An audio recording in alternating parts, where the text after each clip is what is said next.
আসানসোলের কালীপাহাড়ি কর্তিয়াপাড়া এলাকার জঙ্গলে নবজাতকের মৃতদেহ উদ্ধারে এলাকায় চাঞ্চল্য। ঘটনাস্থলে আসানসোল দক্ষিণ থানার পুলিশ এসে মৃতদেহ উদ্ধার করে। পুরো ঘটনার তদন্ত শুরু করেছে পুলিশ।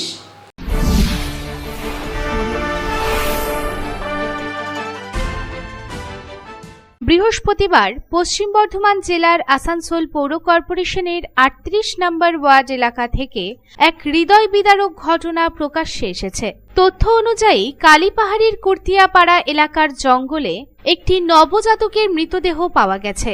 স্থানীয় কিছু মানুষ যারা সকালে হাঁটতে বেরিয়েছিলেন তারা প্রথমে এই নিরীহ শিশুর মৃতদেহ দেখতে পান। তাৎক্ষণিকভাবে পুলিশকে খবর দেওয়া হয়। ঘটনাস্থলে পৌঁছে আসানসোল দক্ষিণ থানার পুলিশ মৃতদেহটি তাদের হেফাজতে নিয়ে আসানসোল জেলা হাসপাতালে পাঠায়। এই ঘটনা আবারও মানবতার উপর গভীর প্রশ্ন তুলেছে। জন্মের পরপরই একটি নিরীহ শিশুকে জঙ্গলে ফেলে দেওয়া সমাজের অসংবেদনশীলতা এবং নিষ্ঠুরতার উদাহরণ। মানুষ বলছে, কোনো বাধ্যবাধকতা বা পরিস্থিতি একজন বাবা মাকে এত নির্মম করে তুলতে পারে যে তারা তাদের নিজের সন্তানকে মৃত্যুর মুখে ঠেলে দেয়। এলাকায় ক্ষোভ এবং আলোচনা ছড়িয়ে আছে।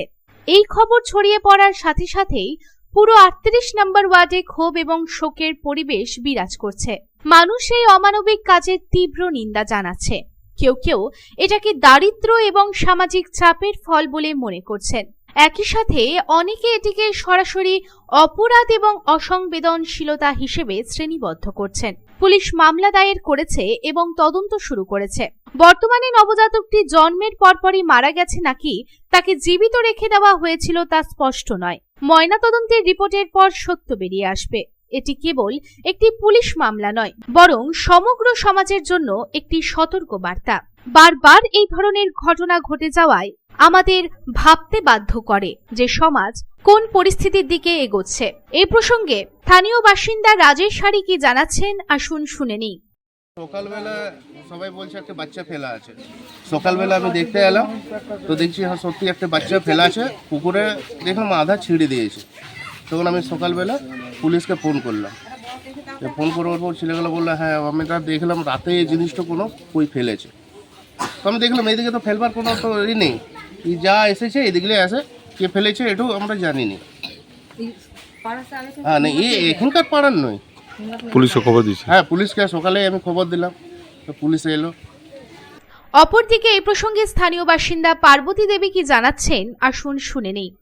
মানে ওটা আমাদের রাস্তা ঝর্ণা যাওয়া। সকালে আমাদের এদিকে লেডিসরা সব চান করতে ওখানে যাই, ঝর্ণায় যাই। দুদিকে তিনদিকে রাস্তা আছে। কাকিমা যখন চলে আসছে তখন আমি গেছি। তা আমি যখন যাচ্ছি তা ওইভাবেই গন্ধ দিচ্ছিল। তাই আমি এত গন্ধ কেন দিচ্ছে, তো তখন আমি দেখলাম নাইটি একটা ঝুলে আছে। কালকে ছিল না কিন্তু বিকেলে, আমরা সকাল বিকেলে ওই রাস্তা দিয়ে যাই, কালকে ছিল না। তখন আমি যখন কুকুর দু তিনটে ঢুকে আছে, কুকুরটাকে ঢিল মারলাম। যখন কুকুরটা সরলো একটুকু একটা বাচ্চার পা দেখা যাচ্ছিল। তখন এসে আবার কাকিমাকে বললাম, কাকিমা বলছে হ্যাঁ গো বৌমা আমিও গন্ধ পেয়েছি। তখন থেকে সবাই আসছে দেখছে।